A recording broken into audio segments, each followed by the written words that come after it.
اعوذ باللہ من الشیطان الرجیم بسم اللہ الرحمن الرحیم۔ میری ویڈیوز کو دیکھنے والے بھائیوں اور بہنوں السلام علیکم۔ میری ویڈیوز کو لائک کریں، شیئر کریں اور سبسکرائب کریں، ساتھ ہی بیل آئیکن کے بٹن پر کلک کریں تاکہ آپ کو میری ویڈیوز ملتی رہے۔ آج کا جو قصہ ہے وہ حضرت اسماعیل علیہ السلام کے اوپر ہے۔ قرآن کریم میں حضرت اسماعیل علیہ السلام کے بارے میں ہے کہ اور اس کتاب میں اسماعیل کا ذکر کرو، وہ وعدے کا سچا ہے اور رسول نبی ہے۔ وہ اپنے گھر والوں کو نماز اور زکوٰۃ کا حکم دیتا ہے اور اپنے رب کے نزدیک ایک پسندیدہ شخص ہے۔ سورہ مریم میں حضرت اسماعیل علیہ السلام کے بارے میں جو کچھ معلومات ہوئی ہیں، اس کے مطابق آپ جبرون کے مقام پر، جسے خلیل فلسطین کہتے ہیں، پیدا ہوئے۔ جب اسماعیل بچے تھے، رب کائنات نے حضرت ابراہیم علیہ السلام سے فرمایا، اے خلیل، ہم کعبہ کی تعمیر کرنا چاہتے ہیں۔ اس مقدس کام کے لیے آپ کو مامور کیا جاتا ہے۔ ہم اس مقام کی نشاندہی کریں گے۔ آپ اسے پاک و صاف کر کے آباد کریں۔ یہ جگہ طواف اور سجدوں کی ہوگی۔ ابھی آپ اپنے بیٹے اور بیوی کو اس سنسان جگہ چھوڑ آئیں۔ تفصیل کچھ یوں ہے۔ حضرت ابراہیم علیہ السلام 75 سال کی عمر میں جب اپنے وطن غراق سے ہجرت کر کے ملک کنعان یعنی کہ فلسطین میں تشریف لائے، تو اس وقت آپ کے ساتھ آپ کے بھائی حضرت لوط علیہ السلام تھے۔ آپ کی بیوی حضرت سارہ بھی تھیں۔ حضرت سارہ کے کوئی اولاد نہیں تھی، اس لیے یہ گھرانہ اولاد کی نعمت سے محروم تھا۔ آپ اس محرومی پر بہت مایوس ہوئے۔ آپ علیہ السلام نے اپنے رب سے التجا کی، اے پروردگار، مجھے ایک بیٹا عطا کر جو صالحوں میں سے ہو۔ آپ علیہ السلام نے دین حق پھیلانے، نیکی کا درس دینے، بدی سے روکنے کے لیے اپنا گھر بار چھوڑا۔ فلسطین، شام، مصر کے دور دراز علاقوں میں گئے، لوگوں کو دین کی باتیں بتاتے تھے۔ جب آپ علیہ السلام مصر پہنچے، اس وقت مصر میں جس خاندان کی حکومت تھی، اس سے حضرت ابراہیم علیہ السلام کی رشتہ داری تھی۔ حضرت ابراہیم علیہ السلام کے واقعے میں شاہ مصر اور حضرت ابراہیم علیہ السلام کا ذکر کیا گیا تھا کہ کس طرح شاہ مصر نے آپ علیہ السلام کے ساتھ سلوک کیا۔ جب حضرت ابراہیم علیہ السلام مصر پہنچے تو وہاں کے بادشاہ نے آپ کو نہایتی عزت اور احترام سے ان کا استقبال کیا۔ اس وقت آپ کے ہمراہ آپ کی بیوی حضرت سارہ بھی تھیں۔ بادشاہ حضرت ابراہیم علیہ السلام کو قدر کی نگاہ سے دیکھتا تھا اور بہت زیادہ عزت کرتا تھا۔ مصر کے بادشاہ نے اپنی بیٹی ہاجرہ کو ایک خادمہ کی حیثیت سے حضرت ابراہیم علیہ السلام کے سامنے پیش کیا اور شادی کروا دی، اور کہا کہ میری بیٹی کا اس گھر میں لونڈی ہو کر رہنا دوسرے گھر میں ملکہ ہو کر رہنے سے بہتر ہے۔ حضرت سارہ نے بھی خوشی سے اجازت دے دی۔ حضرت ہاجرہ پہلے ہی سال حاملہ ہو گئیں۔ ایک مذہبی کتاب میں اس واقعے کا ذکر کچھ اس طرح ہے کہ خداوند کے فرشتے نے ان سے کہا کہ میں تیری اولاد کو بھی بڑھاؤں گا، یہاں تک کہ کثرت کے سبب اس کا شمار نہ ہو سکے گا۔ اور خداوند کے فرشتے نے ان سے کہا کہ تو حاملہ ہے اور تیرے بیٹا ہوگا، اس کا نام اسماعیل رکھنا، اس لیے خداوند نے تیرا دکھ سن لیا ہے۔ قرآن کریم میں اس کا ذکر اس طرح ہے۔ ہم نے اس کو حضرت ابراہیم علیہ السلام ایک حلیم لڑکے کی بشارت دی۔ حضرت سارہ کے کوئی اولاد نہیں تھی، اس لیے سارہ کے دل میں دکھ پیدا ہوا، وہ مایوس ہو چکی تھیں۔ انہیں بہت زیادہ صدمہ پہنچا، جس سے ان کا دماغ چڑچڑا ہو گیا۔ حضرت ہاجرہ سے انبن ہو گئی، دونوں کے درمیان لڑائی جھگڑا بھی شروع ہو گیا۔ حضرت ابراہیم علیہ السلام حضرت ہاجرہ کو سنسان جگہ پر چھوڑ کر چلے گئے۔ آپ کے لوٹ جانے کے بعد ہاجرہ کھجوریں کھاتی اور مشک سے پانی پیتی اور بچے کو دودھ پلاتی رہیں۔ کھجوریں اور مشک سے پانی آخر کب تک چلتا، وہ بھی ختم ہو گیا۔ مناسب کھانا اور پانی نہ ہونے کی وجہ سے سیدہ ہاجرہ بھی کمزور ہو چکی تھیں۔ ان کے سینے میں بھی دودھ خشک ہو چکا تھا، اس لیے بچہ بھی دودھ سے محروم تھا اور بھوک سے تڑپ رہا تھا۔ جب کھانا پانی نہیں تھا تو آپ بہت پریشان ہوئیں۔ آپ چاروں طرف دوڑتی رہیں، کبھی پہاڑ پر چڑھ کر چاروں طرف نظر دوڑاتی کہ کہیں کوئی نظر آ جائے، کبھی پہاڑ سے نیچے اترتیں، کبھی دوسرے پہاڑ پر چڑھتیں۔ اس طرح صفا اور مروہ کی پہاڑیوں پر 7 مرتبہ دوڑیں۔ نبی کریم صلی اللہ علیہ وسلم نے فرمایا، حضرت حاجرہ کے اس عمل کی یاد میں لوگ صفا اور مروہ کے درمیان دوڑتے ہیں۔ حضرت عبداللہ بن عباس رضی اللہ تعالی عنہ بیان کرتے ہیں کہ حضرت حاجرہ جب آخری مرتبہ مروہ کی پہاڑی پر چڑھی تو انہوں نے ایک انجانی آواز سنی، جیسے کوئی کہہ رہا ہو۔ یکسوئی ہو کر غور کرنے لگی، پھر آواز سنائی دی۔ اس پر حضرت حاجرہ نے کہا، اے شخص، تو نے اپنی آواز تو سنا دی، کیا تو میری فریاد سن کر میرے لیے کچھ کر سکتا ہے؟ پھر حضرت حاجرہ نے ننھے اسماعیل کے قریب ہی حضرت جبرائیل علیہ السلام کو دیکھا، وہ اپنی ایڑی اور بازو سے زمین کھود رہے ہیں، یہاں تک کہ اس میں پانی نکل آیا۔ حضرت حاجرہ وہ پانی اپنے مشک میں بھرنے لگی، جیسے جیسے وہ پانی بھرتی، پانی ابل کر اوپر آتا رہا۔ نبی کریم صلی اللہ علیہ وسلم نے فرمایا، اللہ اسماعیل کی ماں پر رحمت فرمائے، اگر وہ زمزم کو اسی حالت میں چھوڑ دیتی تو زمزم بہتا ہوا چشمہ ہوتا۔ یعنی حضرت حاجرہ نے چاروں طرف مٹی ڈال کر اسے گھیر دیا تھا۔ اللہ تعالیٰ نے حضرت سیدہ حاجرہ کو زمزم کا پانی عطا کیا۔ اس پانی میں ایسی تاثیر تھی کہ یہ صرف پیاس ہی نہیں بجھاتا تھا بلکہ جسم میں قوت پیدا کرتا تھا۔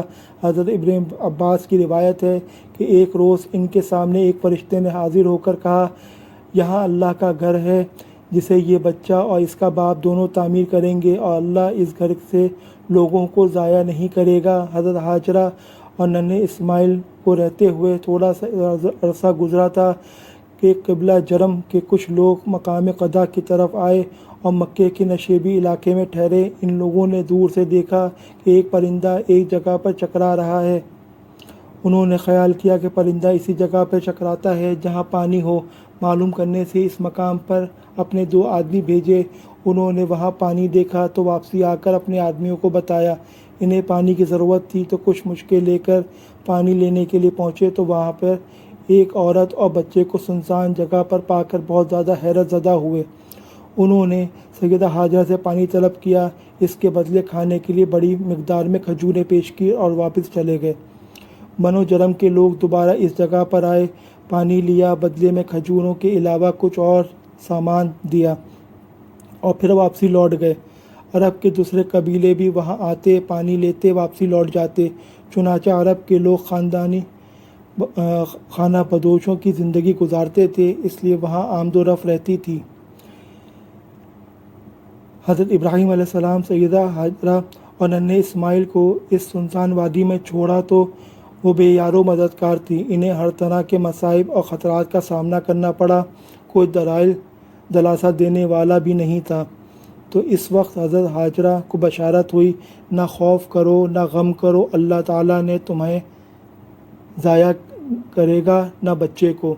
یہ بچہ بیت اللہ کا مقام کی تعمیر کرے گا، جس کی تعمیر اور اس میں ان کے والد محترم بھی شامل ہوں گے، یعنی کہ حضرت ابراہیم علیہ السلام۔ اللہ کے خلیل نے اللہ کے گھر کو بنانے کی خاطر بے مثال ایثار کیا۔ آپ کے گھرانے کے 2 افراد نے طرح طرح کے مصائب جھیلے۔ آپ نے اپنے بیٹے اور اس کی ماں کو مقدس گھر کے قریب لا بسایا تاکہ دعوت اور اللہ کے دین پھیلانے کا مشن و مقصد کامیاب ہو۔ حضرت ابراہیم علیہ السلام کے زمانے میں ان سے قبل بھی لوگ بتوں کو خوش کرنے کے لیے انسانی جانوں یا بعض موقع پر جانوروں کی قربانی کیا کرتے تھے۔ ان کا خیال تھا کہ ان کا معبود ان سے قربانی طلب کرتا ہے، اگر ان کا معبود کو خوش کرنے کے لیے قربانی نہ دی جائے تو ان کا معبود ناراض ہو جاتا ہے، ان پر طرح طرح کے مصائب کرتا ہے۔ ان کا خیال میں آفات سے بچنے کے لیے قربانی دینا ضروری تھی، لیکن اسلام میں قربانی کا مقصد کچھ اور ہے۔ حضرت ابراہیم علیہ السلام اللہ کے نبی تھے۔ انہوں نے ایک رات خواب میں دیکھا کہ وہ اپنے اکلوتے بیٹے اسماعیل کو، جو ان کے بڑھاپے کا سہارا بننے والا ہے، اپنے ہاتھوں سے ذبح کر رہے ہیں۔ قرآن مجید میں اس کا اس طرح ذکر کیا گیا ہے، پھر جب وہ لڑکا یعنی کہ اسماعیل دوڑ دھوپ کرنے کی عمر کو پہنچ گیا تو ایک روز ابراہیم علیہ السلام نے کہا کہ بیٹا، میں نے خواب میں دیکھا ہے میں تجھے ذبح کر رہا ہوں، اب تو بتا تیرا کیا خیال ہے؟ اس نے کہا، ابا جان، جو کچھ آپ کو حکم دیا جا رہا ہے اسے کر ڈالیں، آپ انشاءاللہ مجھے صبر کرنے والوں میں پائیں گے۔ آخر جب ان دونوں نے سر تسلیم خم کر دیا اور ابراہیم علیہ السلام نے بیٹے کو ماتھے کے بل گرا دیا تو ہم نے اس کو ندا دی، اے ابراہیم تو نے خواب سچ کر دکھایا، ہم نیکی کرنے والوں کو ایسی ہی جزا دیتے ہیں۔ یعنی کہ یہ ایک کھلی آزمائش تھی اور ہم نے ایک بڑی قربانی فدیے کے طور پر دی، اس بچے کو چھڑا لیا اور اس کے تعریف ہمیشہ کے لیے بعد کی نسلوں میں چھوڑ دی۔ ہم نیکی کرنے والوں کو ایسے ہی جزا دیتے ہیں، یعنی وہ ہمارے مومن بندوں میں سے ہیں۔ خواب کا مطلب یہ ہے کہ انہوں نے دیکھا تھا کہ وہ اپنے بیٹے کو ذبح کر رہے ہیں لیکن ذبح نہیں کیا۔ لڑکے سے پوچھنے کا مطلب یہ تھا کہ واقعی وہ لڑکا صالح اور نیک ہے، جبکہ لڑکے نے کہا تھا کہ اگر اللہ کا حکم ایسا ہی ہے تو کر ڈالیں۔ لڑکے کا جواب یہ ظاہر کر رہا تھا کہ وہ باپ کا فرما بردار اور خدا کا حکم ماننے والا ہے۔ اس کا مطلب یہ ہے کہ حضرت ابراہیم علیہ السلام کی دعا پوری ہوئی۔ قربانی کا یہ واقعہ منی کے مقام پر پیش آیا۔ اس وقت اسی تاریخی یعنی کہ 10 ذی الحجہ کو اسی مقام منی پر اسی واقعے کی یاد مناتے ہیں اور جانوروں کی قربانی کی جاتی ہے۔ ایک روز حضرت ابراہیم علیہ السلام فلسطین سے مکہ آئے اور اپنے بیٹے اسماعیل سے کہا کہ اللہ کا حکم ہے کہ میں اس گھر کی تعمیر کروں، اس کے لیے مجھے تمہاری مدد کی ضرورت ہے۔ بیٹے نے جواب دیا کہ بیت اللہ کی تعمیر کے لیے میں حاضر ہوں، اس کام میں آپ دیر نہ کیجیے۔ اس کا قرآن میں اس طرح ذکر ہے، اور یہ کہ ابراہیم اور اسماعیل جب اس گھر کی دیواریں چن رہے تھے تو دعا کرتے جاتے تھے، اے ہمارے رب، ہم سے یہ خدمت قبول فرما، تو سب کی سننے اور سب کو جاننے والا ہے۔ یہ گھر باپ اور بیٹے کی تعمیر کر رہے تھے۔ یہ گھر صرف عبادت کے لیے ہی نہ تھا بلکہ تمام دنیا کے مسلمانوں کے لیے میل ملاقات کی جگہ تھی، تاکہ یہاں بھائی چارہ کا منظر نظر آئے، سب آپس میں ایک دوسرے سے ملیں۔ وہاں جانے والے خواہ کسی نسل کے ہوں، کسی رنگ کے ہوں، کوئی بھی زبان بولنے والے ہوں، یہاں سب ایک ہو جاتے ہیں اور اپنے آپ کو مسلمان کہلاتے ہیں۔ قرآن کریم میں مختلف مقامات پر مختلف انداز میں اللہ تعالی نے فرمایا ہے کہ ابراہیم کے لیے اس گھر کی جگہ مقرر کی اور ہدایت کی کہ میرے ساتھ کسی کو شریک نہ کر، اور میرے گھر کا طواف کرنے والوں اور قیام کرنے والوں، رکوع و سجود کرنے والوں کے لیے پاک و صاف رکھ۔ یعنی کہ پہلا گھر جو لوگوں کے لیے مقرر کیا گیا وہی تھا جو مکے میں تعمیر ہوا۔ یہ گھر برکت والا تھا اور سارے جہانوں کے لیے ہدایت کے لیے ایک مرکز تھا۔ اس میں اللہ کی کھلی نشانیاں تھیں۔ مقام ابراہیمی سے جو کوئی اس میں داخل ہو جاتا اس کو امن مل جاتا۔ ایک موقع پر حضرت ابراہیم علیہ السلام یوں دعا کرتے، اے رب، ہم دونوں کو اپنا فرما بردار اور بنا، ہماری نسل میں سے ایک ایسے قوم اٹھا جو مسلمان ہو اور جو تیرے حکم پر عمل کرے، ہمیں اپنی عبادت کے طریقے بتا، ہماری غلطیوں کو معاف فرما، تو بڑا معاف کرنے والا ہے۔ اے رب، ان لوگوں میں خود انہی کی قوم سے ایک ایسا رسول اٹھا جو انہیں تیری آیات سنائے، ان کو کتاب اور حکمت کی تعلیم دے اور ان کی زندگیاں سنوار دے، تو بڑا طاقتور اور حکمت والا ہے۔ جب حضرت ابراہیم علیہ السلام اور حضرت اسماعیل علیہ السلام دونوں نے اللہ کے گھر کی تعمیر کر چکے تو لوگوں کو عبادت کے لیے بلایا۔ اس کا ذکر قرآن کریم میں اس طرح آیا ہے، اور حکم دیا گیا کہ لوگوں میں عام منادی سنا دو کہ تمہارے پاس آئیں، خواہ پیدل آئیں یا دور دراز مقام سے۔ تو میرے بھائیوں، بزرگوں، دوستوں، آج کا جو واقعہ ہے وہ تو میں نے آپ کو بتا دیا، لیکن حضرت اسماعیل علیہ السلام اور حضرت اسحاق علیہ السلام کے بارے میں کچھ باتیں ہیں۔ جس وقت حضرت اسماعیل علیہ السلام پیدا ہوئے اس وقت حضرت ابراہیم علیہ السلام کی عمر 86 سال تھی۔ حضرت اسماعیل علیہ السلام کی ختنہ 13 سال کی عمر میں ہوئی۔ آپ نے 36 سال کی عمر پائی، 136 سال کی عمر پائی۔ ذبیح اللہ حضرت اسماعیل علیہ السلام کا لقب تھا۔ حضرت اسماعیل علیہ السلام نے 2 شادیاں کی۔ آپ کی پیدائش کے 14 سال بعد حضرت اسحاق علیہ السلام پیدا ہوئے۔ حضرت اسحاق علیہ السلام کی ختنہ جب آپ 8 دن کے تھے تب کی گئی۔ جب حضرت اسحاق علیہ السلام دنیا میں آئے تو حضرت ابراہیم علیہ السلام کی عمر 100 سال تھی۔ حضرت اسحاق علیہ السلام کی شادی 40 سال کی عمر میں ہوئی۔ حضرت اسحاق علیہ السلام 180 سال کی عمر پائی۔ تو میرے بھائیوں بزرگوں دوستوں، اللہ رب العزت کا ہم پہ بڑا کرم ہے کہ اس نے ہمیں مسلمان گھرانے میں پیدا کیا، اور آپ لوگوں سے یہ گزارش ہے کہ نماز پڑھتے رہیں اور دین کو پھیلاتے رہیں۔ میری ویڈیوز پسند نہیں ہوگی تو لائک کریں، شیئر کریں، کمنٹس کریں، ساتھ ہی بیل آئیکن کے بٹن پر کلک کریں تاکہ آپ کو میری ویڈیوز ملتی رہے۔ آپ کا بھائی حافظ محمد احمد۔ اللہ حافظ۔